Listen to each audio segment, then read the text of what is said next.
l'économie. Ouais. Désolé, hein, chacun parle de sa chose, il faut faire très attention. Vous confondez le modernisme et l'économie, c'est pas la même chose. Construisez toutes les routes que vous voulez, construisez les échangeurs comme vous voulez, retapez toutes les universités. Ce n'est pas ça qu'on appelle le développement, ça s'appelle le modernisme. Mais le modernisme, c'est pas le développement. Donc vous avez des types qui sont là, ils vous disent qu'ils comparent l'économie. Quelle économie de la Côte d'Ivoire? Vous avez le niveau d'endettement de la Côte d'Ivoire? C'est ça l'économie? De grâce, vraiment, si les gens veulent parler de choses sérieuses, qui parlent de choses sérieuses, quand ils ne sont pas, ces choses ne les concernent pas, ou quand ils ne savent pas parler de ces choses, qui parlent d'autres choses, mais qui ne s'aventurent pas dans les choses qu'ils ne comprennent pas. Vous prenez pour modèle cette affaire-là, vous allez voir ce qui va arriver à la Côte d'Ivoire. Vous avez un pays dans lequel on ne crée aucune usine et vous êtes là en train de dire que c'est ça l'économie. Mais je rêve ou quoi? Bon, bref, ce que je vous disais, c'est que la France veut donc relancer son économie. La meilleure façon de relancer son économie, c'est d'avoir les matières premières encore moins chères. Et en les ayant encore moins chères qu'avant, ça lui permet de dégager quand même un peu de plus-value et de pouvoir ainsi relancer sa machine économique. Le problème, c'est que la France a besoin de se réorganiser, de se réformer, non pas réformer, de transformer son économie d'une économie coloniale à une économie d'un pays libre et souverain, d'un pays libre. Le problème de la France, d'un pays normal, c'est-à-dire il faut partir d'une économie de pays d'une économie coloniale à une économie normale. Ça, c'est ce que la France doit faire, hein, c'est pas le faire. Donc les chefs d'État leur ont présenté la situation sociale, le risque social, et tout de suite eux-mêmes ils se sont calmés. Mais tout ce qu'ils ont trouvé, c'est de dire aux pays qui n'avaient pas encore signé le moratoire et le FMI, d'aller rapidement le signer pour que les autres pays qui avaient déjà signé reçoivent des miettes du FMI qui vont les endetter davantage et qui vont les mettre sous programme d'ajustement structurel si on ne fait pas attention. Là encore, j'espère qu'ils savent que les Camerounais n'ont aucune envie de se retrouver une autre fois sous une affaire qu'on appelle programme d'ajustement structurel. Donc voilà la situation de la CEMAC, qui est aujourd'hui une situation extrêmement grave, où vous avez un programme de réformes économiques et financières qui est complètement vide, c'est une coquille, dans laquelle les gens disent, ouais, on va avoir des solutions logistiques, on construit les routes, etc., des solutions de télécom, on va faire les réseaux, vous allez faire les réseaux, vous fabriquez même ne serait-ce qu'un câble dans votre pays. Mais il y a quelque chose qui ne va pas chez les Africains. Vous dites que vous voulez faire les routes, les corridors à gauche et à droite, vous n'avez pas une seule usine qui fabrique le bitume. Vous allez construire ça avec quoi? Vous dites que vous voulez faire, oui, il va falloir construire les voies ferrées. Vous avez une seule usine qui fabrique les rails, ne serait-ce que les vis et les boulons. En fait, vous n'avez aucune réflexion économique dans nos pays de la CEMAC, c'est tout. Maintenant, si on veut être gentil et on pense qu'il y a des hommes politiques dans notre pays, moi je n'en vois aucun, parce qu'un homme politique, c'est un type qui propose la construction de son pays, pas un type qui est là à bagarrer contre d'autres types. C'est ça que nous n'avons pas. Et nous devons savoir qu'il n'y a pas un seul Camerounais que nous allons chasser du Cameroun. Il n'y a pas un seul Camerounais que nous allons chasser de la CEMAC, ou un seul habitant de la CEMAC que nous allons chasser de la CEMAC. C'est avec tout le monde. Tout le monde que nous allons construire la CEMAC. Et le panafricanisme dit qu'il n'y a personne que nous allons laisser au bord de la route. Donc, les gens qui sont là à vouloir faire les exclusions, il faut leur dire d'arrêter ça parce que ça n'arrivera pas. C'est avec tout le monde et c'est pour tout le monde qu'on va devoir vivre. Si certains ont le sentiment, et c'est ça le néocolonialisme, ça exclut certains, ça bloque certains, il va falloir que ça s'arrête. Et que nous puissions donc avoir... C'est pour ça que nous avons lancé, dans le cadre de l'association Keper, que nous avons lancé l'initiative 10 000 élus panafricanistes. Il nous faut 10 000 élus panafricanistes parce que ces gens-là, ils vont parler de solidarité entre les Africains et ils vont prendre le contrôle politique du continent pour en faire un continent souverain et libre.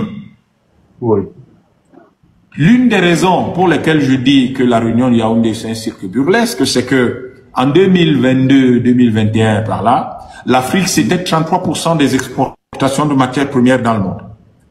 Ça représentait à peu près 33 milliards de tonnes de matières premières. Si vous prenez 1 kilo à simplement $1, vous et moi on sait que 1 kilo de cacao c'est pas $1. Et je rappelle que 1 kilo de diamant naturel brut c'est 178 millions de dollars. Donc, mais je dis, prenons tout ça, faisons 1 kilo à $1, ça nous aurait fait 33 000 milliards de dollars. Donc quand vous avez des leaders un peu éméchés et pro-occidentaux, comme il y en a un là qui était président d'une banque en Suisse et qui est en Côte d'Ivoire, il est candidat aux élections présidentielles, vous devez, qui dit que l'Afrique est très pauvre. L'Afrique est pauvre. Nous avons dégagé 33 000 milliards de dollars de matières premières qui ont été effectivement exportées. Ça veut dire que nous aurions pu avoir 33 000 milliards de dollars de revenus d'exportation, quitte à enlever la quote-part de ceux qui ont investi. Mais si on avait même simplement eu la moitié, 16 500 ou 16 600 milliards de dollars, c'est l'équivalent du PIB de l'Union européenne. Seulement les recettes d'exportation. Ouais. Donc vous avez, et l'Afrique centrale, CEA, CEMAC, représentait à peu près 2%. 2,5%, ça veut dire entre 2000 et 2500 milliards de dollars. 2000 et 2500 milliards de dollars, on n'est pas très loin du PIB de l'Italie. Ouais. Alors, l'argent est où? Les Africains sont sur des thématiques, sont sur des questions superficielles. Ils passent leur temps à bagarrer entre eux. Voilà votre argent qu'on vole. Vous faites quoi? Les gens sont là, Paul Biya, machin. Paul Biya, lui-même, il peut vous dire où sont passés les 2500 milliards de dollars de la CEMAC. Et on est là. Non, mais c'est pas parce qu'il est président de la République, ce type, il a quand même des dossiers sensibles. Colonialisme. Il peut édifier son peuple par rapport à ces questions. Il ne peut pas. C'est Paul Biya qui a la qualité du pouvoir. C'est un vestige du colonialisme français. Oui. Nous sommes d'accord sur le colonialisme français. N'attendez pas. Mais sur d'autres cieux, docteur Yam, sur d'autres cieux, tu as des dirigeants qui essayent de sortir sur cette influence et qui éduquent leur population. Pourquoi pour le cas du Cameroun? Est-ce qu'on se parle vraiment? Je vous ai dit tout à l'heure qu'il n'y a personne en Afrique, en CEMAC qui dirige quoi que ce soit, il dirige rien du tout. Okay. Vous parlez de gens qui dirigent. Est-ce que ces gars-là dirigent quelque chose? Si un type est celui qui décide de la ration dans votre pays, quelqu'un décide la ration dans ta maison, tu dis que tu diriges quoi? C'est lui qui dirige, lui, c'est lui qui décide la ration dans ton pays. Vous ne dirigez rien, il dirige rien du tout. C'est le ministre des Finances, c'est le directeur général du Trésor en France qui dirige nos États. C'est le directeur général du Trésor de la France qui dirige nos États. Vous êtes là, vous pensez que nos présidents dirigent quelque chose, ils dirigent quoi? Voilà pourquoi le panafricanisme est une alternative intéressante et qu'elle fait peur à la France qui passe son temps à raconter partout que ouais, ils sont anti-français. On est anti-français en quoi? Donc on doit vous laisser donner 89 milliards de francs CFA au Niger pour des milliers de tonnes d'uranium, pendant que alors que cet uranium aurait dû leur rapporter plus de 4 000 milliards, près de 4 000 milliards. Yam, est-ce qu'on peut absoudre, quand je vous écoute quand même, et quand je vous entends, est-ce qu'on peut absoudre de toute responsabilité les nôtres? Ceux qui sont aux affaires, parce que c'est eux qui ont la réalité du pouvoir. C'est un faux débat. Je vous explique. C'est un faux débat. Je vous explique pourquoi. Les Africains doivent cesser ça. L'histoire n'a pas commencé avec nous. Vous croyez que Mao Tse-tung a passé son temps à critiquer comment il s'appelait le général? Oui, Chiang Kai-shek. Vous croyez qu'il a passé le temps à le critiquer? Il a libéré la Chine, il a construit la Chine, c'est tout. Et ce sont ses successeurs aujourd'hui qui ont décidé qu'il leur a laissé une seule directive. Réunissez la Chine.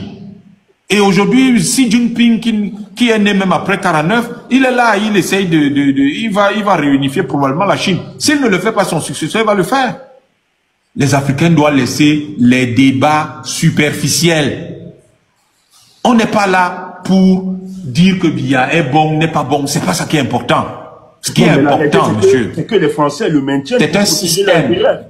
Ce n'est qu'un élément du système. Non, mais les Français, pour que les Français entrent. Vous focalisez sur un individu. Est-ce que les Français ont attendu Biya pour venir au Cameroun? Ils l'ont placé là. Et après, ils se sont assurés que le système fasse qu'il reste en place. Mais pourquoi il reste en place? Parce que vous, les Camerounais, vous n'êtes pas sur les débats fondamentaux. Vous êtes sur les débats de personnes. Vous êtes sur des choses superficielles. Vous passez votre temps à bagarrer entre vous.